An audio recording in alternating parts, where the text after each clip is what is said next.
tout fait, tout sacrifié pour nous. Alors bien sûr, la semaine prochaine, c'est la Pâque. On aura un culte spécial, un jour spécial pour fêter cette grande victoire. Mais aujourd'hui, on va quand même continuer notre nouvelle série qui s'appelle Simple. Alors je vous invite à trouver dans vos Bibles, si vous avez une copie devant vous, Amos chapitre 1. On va terminer les versets à la fin du chapitre 1 et on va commencer le chapitre 2 dans cette série. Alors si vous avez une Bible sur la table, on est sur la page 698.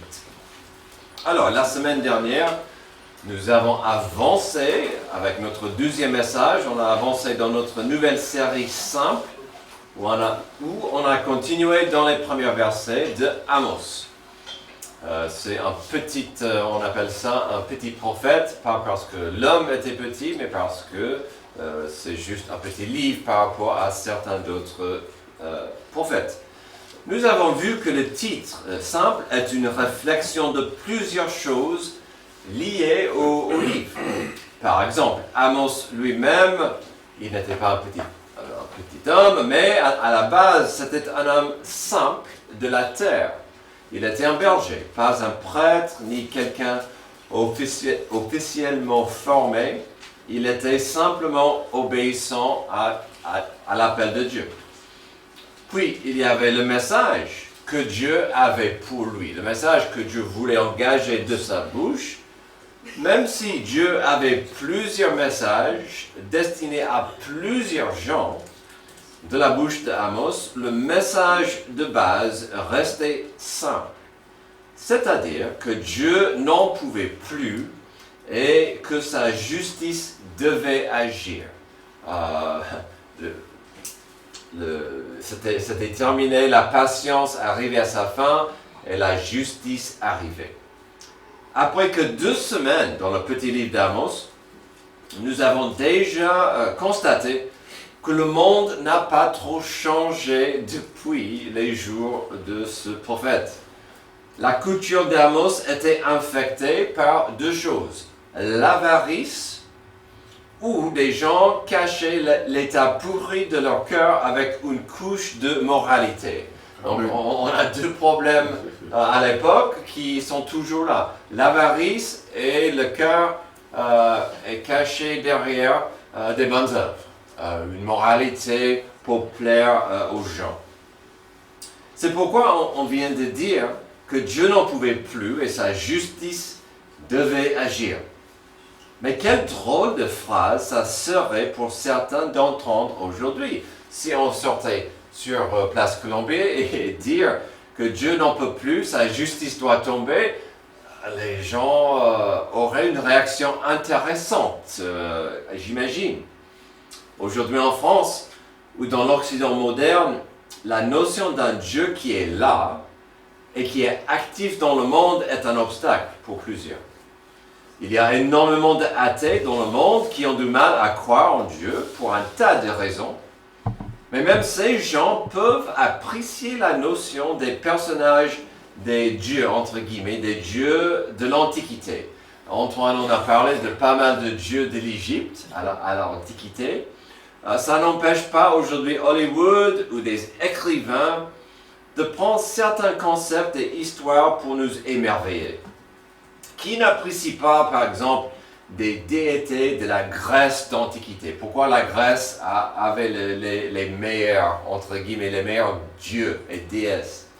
Par exemple, qui n'a pas entendu parler d'Aphrodite, aussi connue plus tard comme Vénus, la déesse de l'amour et la beauté, déesse de la séduction, des plaisirs et de la sexualité. Il y a Apollon, dieu de la lumière. Alors lui, il avait pas mal de valeurs. Apollon, dieu de la lumière, du soleil, de la musique, des arts, de la guérison et de la médecine et bien d'autres choses. Arès, dieu de la guerre sanglante, de la violence et de la destruction. Alors là, ça me parle aujourd'hui, ce Dieu de la guerre sanglante. Peut-être il est bien actif, lui. Honnêtement, je connaissais moins celui-là. Jusqu'à la sortie du film Wonder Woman, il y a quelques années, où il a joué un rôle important dans le film. Et maintenant, qui peut oublier Dionysios? Pendant l'ouverture des Jeux à Paris, Dionysios a eu son moment de gloire. Le dieu de vin et d'excès, le dieu de la fête. Malheureusement, il était bien sur nos écrans. Voilà. Hadès, bien sûr, il est le dieu du monde souterrain et des morts.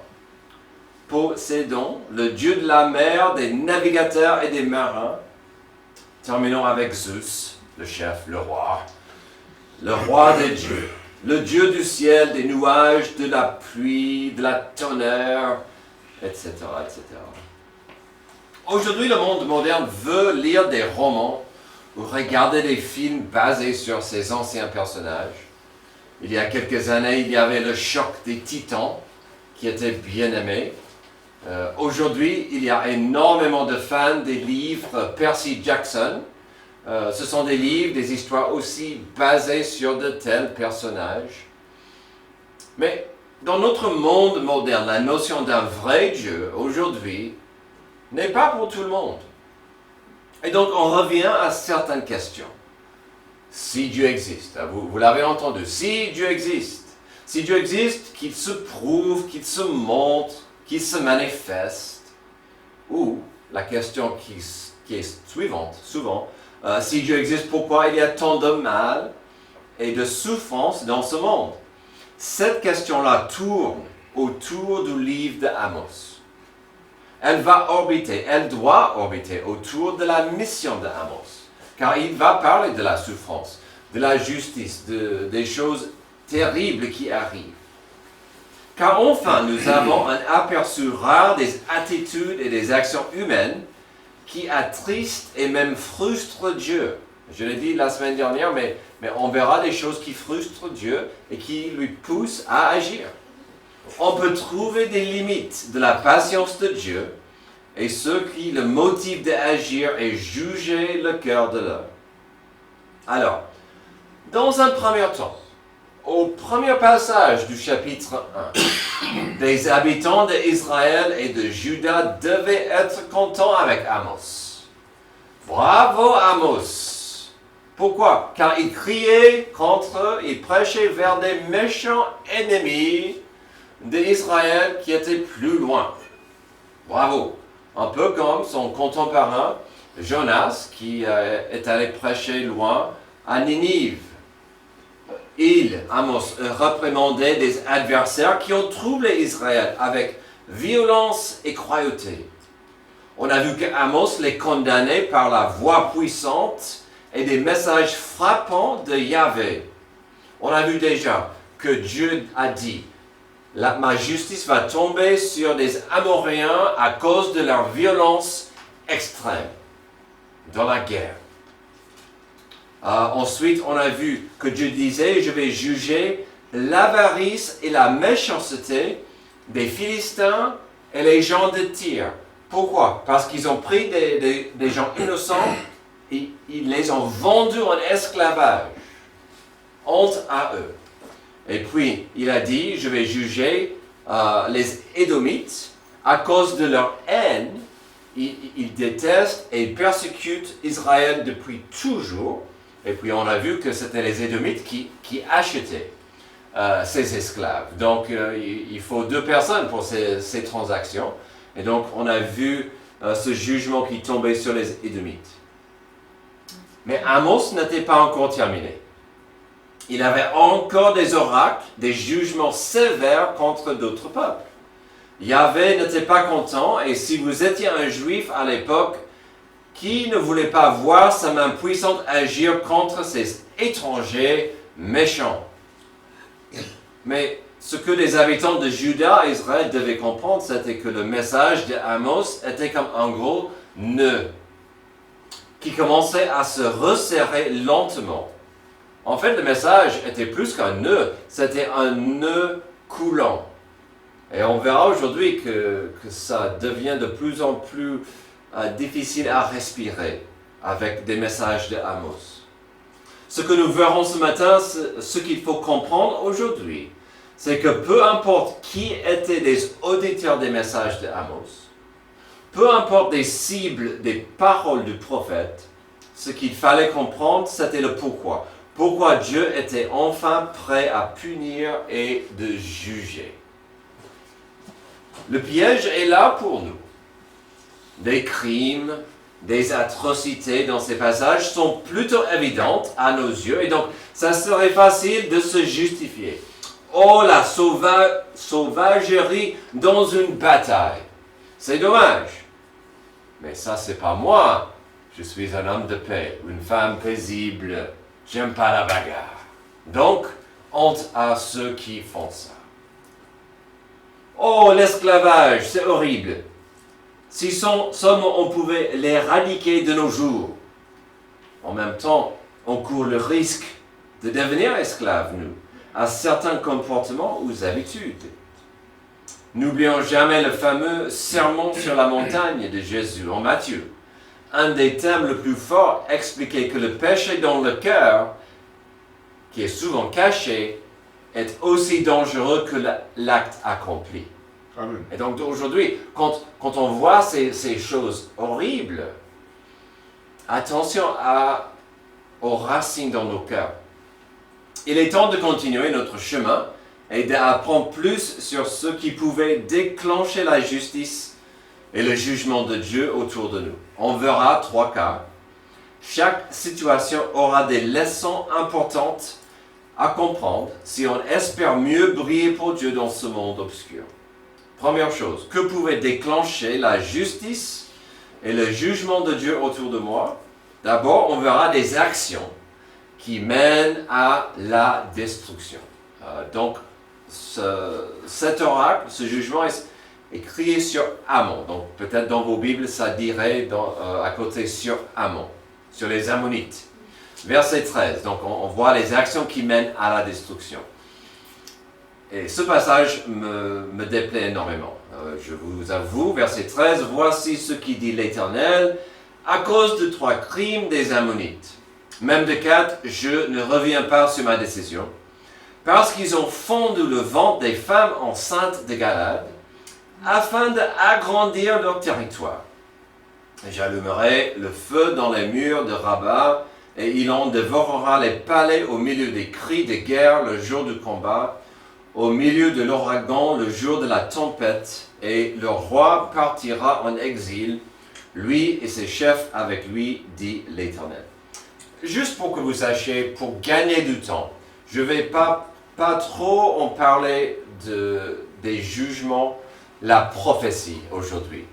Sachez que toutes ces prophéties se sont réalisées dans quelques décennies, pas plus que 200 ans après, mais la plupart se sont arrivés en quelques décennies après l'annonce. D'accord? Donc, l'histoire l'a prouvé. Donc, c'est important de voir le jugement annoncé, mais aujourd'hui, on va plutôt cibler, regarder le pourquoi. Pourquoi Dieu voulait juger ces gens.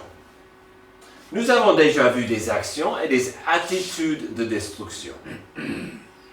Notre premier oracle contre Aram était à cause de leur attitude destructive et leur désir d'anéantir des populations.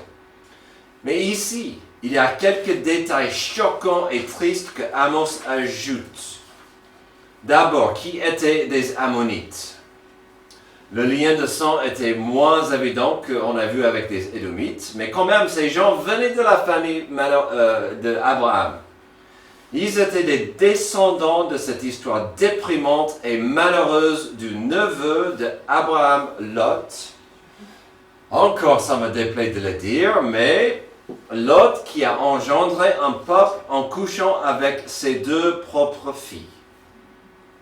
Comme avec les Édomites, ce peuple n'a jamais montré un désir d'avoir la paix avec Israël. Et ici, on constate la dépravation de leur cœur. Tout y est à la fin du verset 13. Le jugement tombe Pourquoi? Parce qu'ils ont fendu le ventre des femmes enceintes de Galade. Ça, c'est une chose. C'est horrible, c'est terrible, c'est honteux. Pourquoi ils l'ont fait? Afin d'agrandir leur territoire. Vous voulez parler d'une avarice barbare. Déjà, c'est triste de voir qu'ils étaient prêts à massacrer tout le monde et d'épargner personne. Tout à l'heure, on parlait de Moïse, le peuple en esclavage, et quelque part, c'était logique que les Égyptiens disaient, pour mieux maîtriser et contrôler le peuple de Juifs, on va tuer les garçons, les premiers-nés. Pourquoi ils n'ont pas dit, on va simplement ouvrir les ventres des femmes? Ils en avaient besoin de ces femmes. On ne va pas tuer les esclaves, juste le bébé après qui sort. Mais là, ce n'est même pas la même histoire. On va tuer le bébé et la maman avec un seul coup.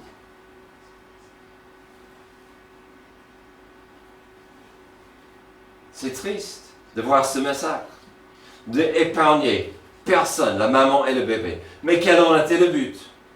C'était pour voler de la terre, du terrain, pour en avoir plus, pour posséder plus de territoire. La semaine dernière, nous avons parlé de l'importance d'honorer la valeur d'un être humain et de ne pas dénigrer sa valeur dans l'esclavage. Ici, on voit la même attitude, mais encore pire. Et pour quel but?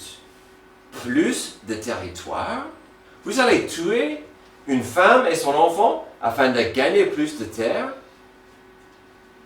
Aujourd'hui, l'application moderne de cette question est simple. La question s'impose. Que devrait être plus important? Que devrait être plus important? Des possessions ou une personne? Combien de gens, souvent des enfants, deviennent des victimes de la soif de posséder plus? Il y a beaucoup d'enfants qui souffrent sur l'autel de l'avarice.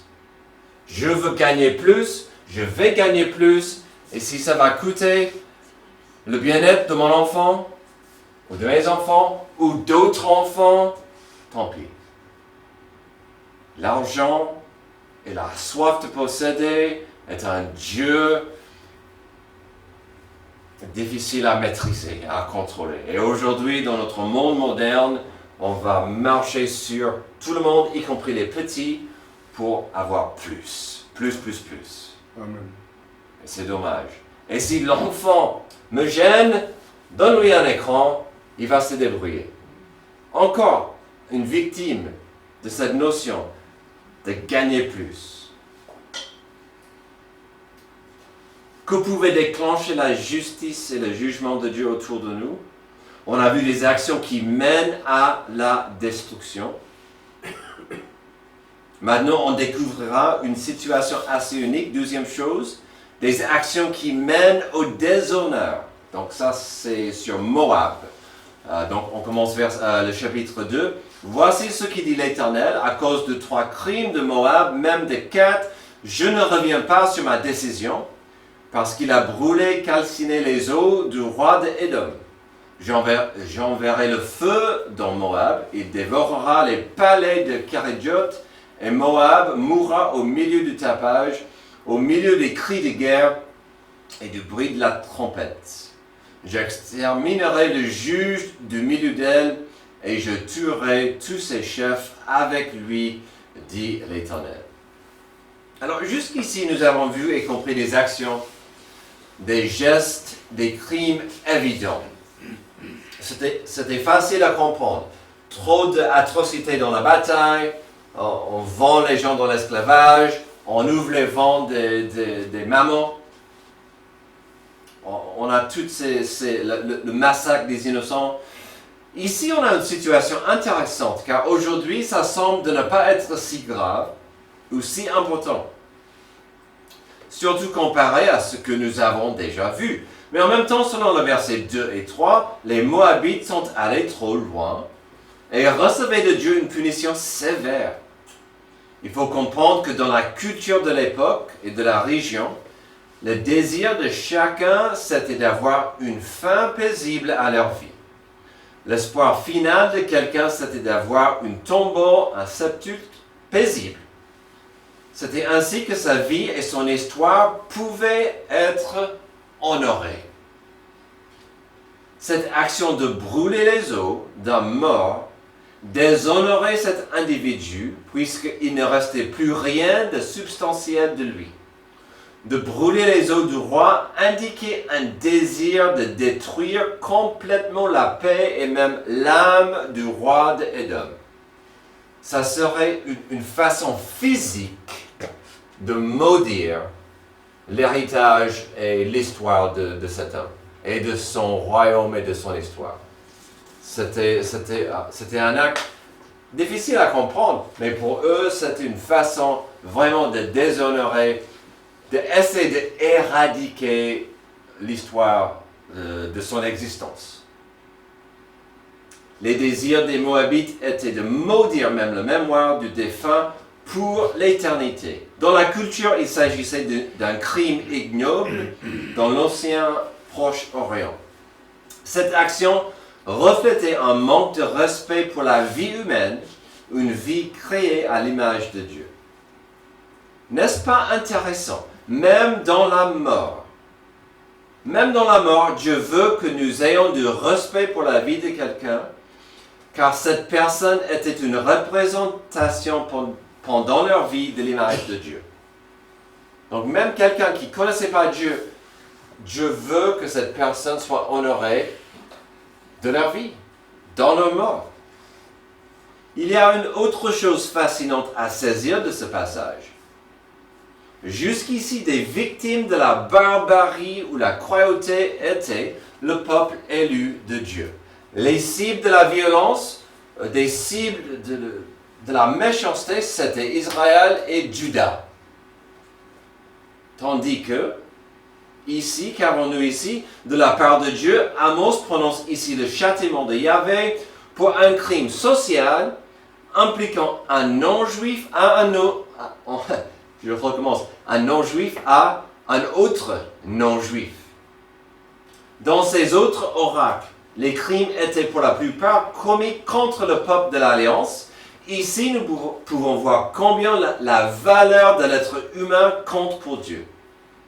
Ce n'est pas que la violence envers son peuple qui déplaît à Dieu. Chaque être humain, chaque culture, chaque peuple est précieux aux yeux de Dieu. Amen. Et en plus, il y a une redevabilité ici qu'il ne faut pas rater. Dieu avait des attentes globales pour ces gens.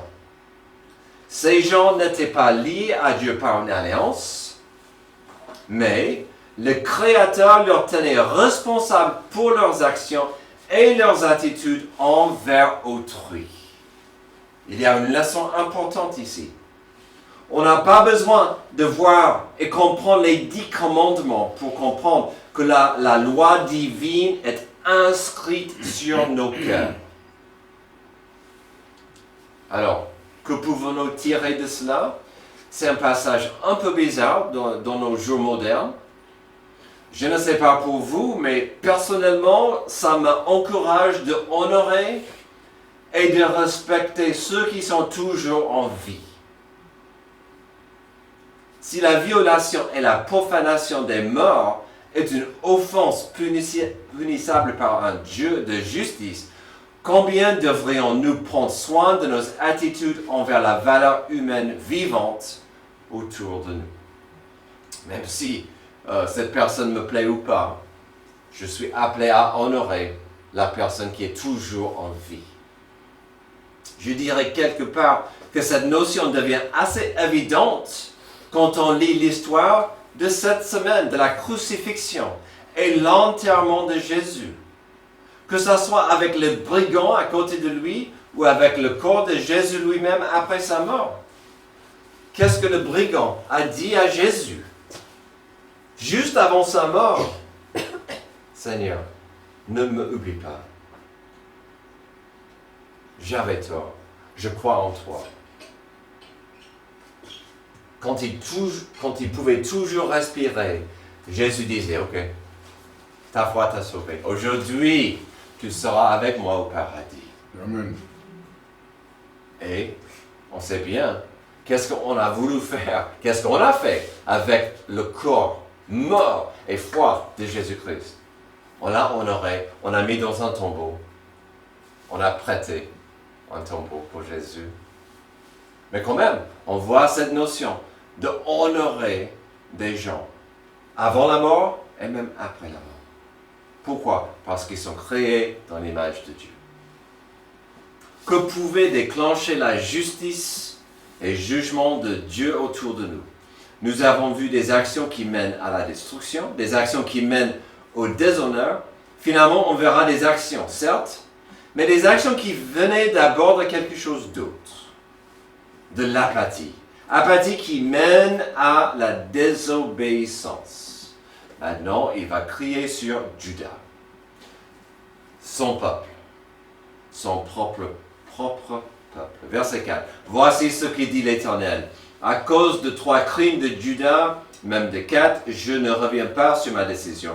Parce qu'ils ont méprisé la loi de l'Éternel et n'ont pas gardé ses prescriptions.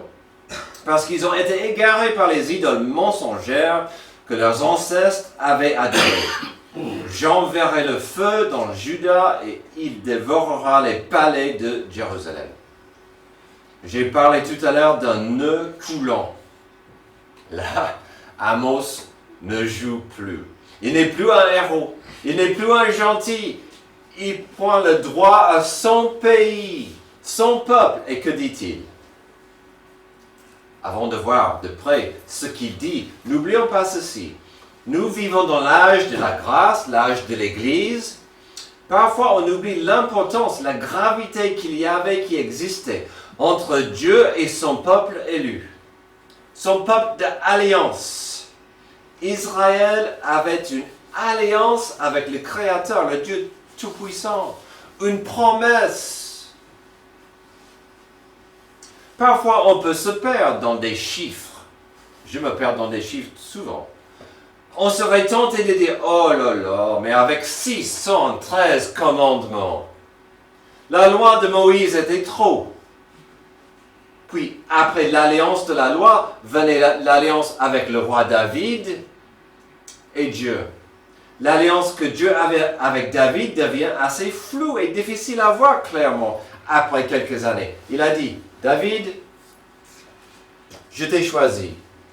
J'aurai toujours un de tes descendants sur mon trône. Et un jour, ce roi va régner éternellement. Aujourd'hui, on comprend mieux. Il parlait de Jésus. Mais ça devient un peu plus difficile à suivre après Salomon.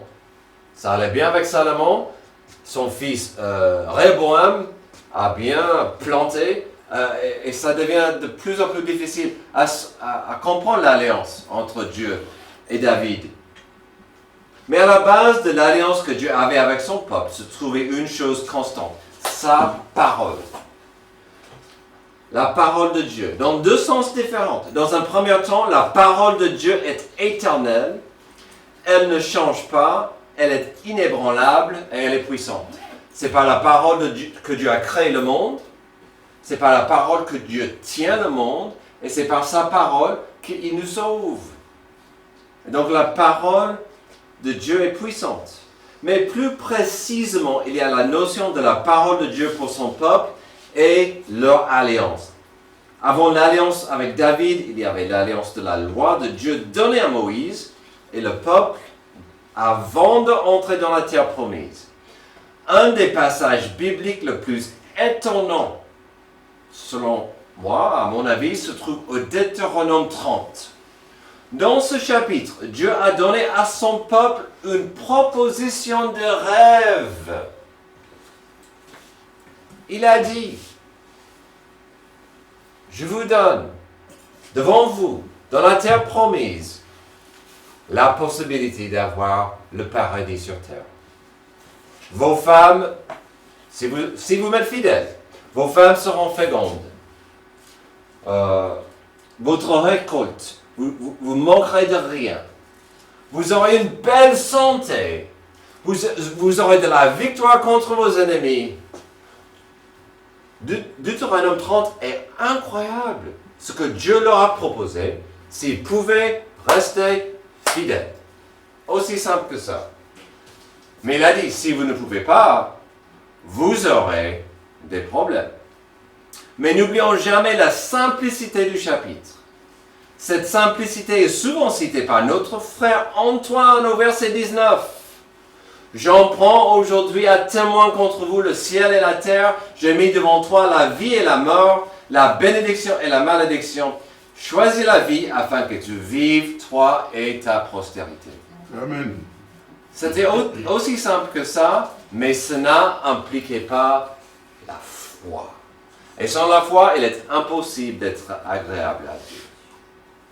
Alors revenons au crime de Judas et son apathie. Voici le jugement de Dieu. Parce qu'ils ont méprisé la loi de l'Éternel et n'ont pas gardé ses prescriptions, parce qu'ils ont été égarés par les idoles mensongères que leurs ancêtres avaient adorées. Bien sûr, ici, on voit des actions qui mènent à la désobéissance. Mais afin d'en arriver là, il faut d'abord un changement d'attitude envers Dieu et sa parole. C'est pourquoi on a vu le mot apathie. La définition de apathie est indolence ou indifférence de quelqu'un poussé jusqu'à la insensibilité complète. Ouf. La insensibilité complète. Un synonyme, c'est l'insensibilité. Juda, un peuple qui avait un roi puissant. Juda qui abritait le siège de Dieu. Juda qui avait Jérusalem et le temple majestueux de Dieu. Et quand il fait avec tout ça, leur relation avec Dieu s'est refroidie. Comme l'être humain fait souvent lorsqu'il s'agit de sa relation avec Dieu, le peuple est devenu distant, voire même absent. À la base des 613 lois se trouvaient 2 lois, et vous les connaissez. Aimez Dieu profondément, aimez votre prochain pratiquement. Et à l'époque, ces 2 lois étaient oubliées, ignorées, complètement. Donc le jugement venait sur Juda parce qu'ils ont méprisé la loi de l'Éternel et n'ont pas gardé ses prescriptions. Ça, c'est la première étape. Une fois que le peuple s'ouvrait à cela, bien, la suite était inévitable, c'est-à-dire l'idolâtrie. Parce qu'ils ont été égarés par les idoles mensongères que leurs ancêtres avaient adorées. Quelle phrase lourde, remplie de vérité. Pour le peuple de Dieu, qui était dans une alliance avec Dieu, une idole quelconque ne ferait que d'égarer. Pour que le peuple de l'alliance, dans cette alliance, soit tenté par une idole, soit attiré vers une idole, ça veut dire qu'il y avait un égarement grave. Ils étaient égarés. Et puis, pour y arriver, l'idole ou la religion derrière l'idole devait faire quoi? Il a dit, mentir. Les idoles mensongères. Donc, on a 2 choses qui arrivent en même temps. On est égaré parce que on écoute le mensonge. On veut croire au mensonge de cette religion. Puis enfin, depuis quand est-ce que ces idoles existaient et étaient pour ce peuple un piège? Ça, c'est fascinant. Depuis le moment que leurs ancêtres avaient adoré. Il avoue, vous êtes égarés par les idoles mensongères, ces idoles que vos ancêtres ont suivies. Ça, c'est une lame à 2 tranches. Pourquoi ils existaient toujours? Leurs ancêtres auraient dû éradiquer ces idoles et ces religions. Pour entrer dans la terre promise, Dieu a dit, vous éradiquez tout ça. Ils ne pouvaient pas. parce qu'ils n'avaient pas envie. Et donc, ces idoles étaient toujours, ces religions étaient toujours un obstacle. Je vous ai parlé du nœud coulant d'Amos. Quel courage qu'il avait d'annoncer, de prononcer la justice de Dieu sur des nations entières. Et pourquoi? Des phrases comme cause à effet viennent à l'esprit, cause et conséquence. Au début des proclamations d'Amos, les Juifs pouvaient acclamer et soutenir ces jugements. Car Dieu envoyait des jugements contre des gens méchants à cause de leurs atrocités, les gens des méchants lointains. Ah, mais à la fin, nous trouvons Amos en train de proclamer la justice et le jugement contre le peuple élu. Pas à cause d'une violence extrême, pas à cause des actes barbares et sanglants, mais simplement parce qu'ils ont tourné le dos sur Yahvé. Nous avons commencé ce message avec la compréhension que même des athées et des croyants peuvent apprécier un film ou une belle histoire basée sur les anciens dieux de l'Antiquité. Cependant, aujourd'hui, vous aurez du mal à trouver des marins, aujourd'hui, qui chantent des louanges de Poséidon, ou des agriculteurs qui prient à Zeus pour plus de pluie. Mais de notre passage, des athées et des croyants peuvent se mettre d'accord. Si Dieu est puissant, pourquoi il y a tant de mal et souffrance autour de nous? J'ai dit tout à l'heure que cette question-là tourne autour du livre d'Amos. Elle doit orbiter autour de la mission d'Amos. Car enfin, nous avons un aperçu rare des attitudes et des actions humaines qui attristent et frustrent Dieu et le poussent à agir. Le premier chapitre d'Amos, ainsi que les premiers versets du chapitre 2, nous rappellent de cette idée encore de la cause et conséquence. Par exemple, il est une chose de dire à un enfant, si tu mets ton doigt dans une prise électronique, tu pourrais te faire électrocuter. Si tu joues avec le feu, tu pourrais te faire brûler. Mais ici, ce que nous avons dans les premiers messages d'Amos, c'est l'étape suivante. Nous avons compris que des gens ont dépassé ce message conditionnel. Il n'y a plus de mot « si » dans la formule, c'est le mot « puisque ». À quel moment va un peuple comprendre la notion de la redevabilité? Amos prêchait la redevabilité nationale. Alors, si une redevabilité nationale semble trop grande et lourde pour vous aujourd'hui, je comprendrai.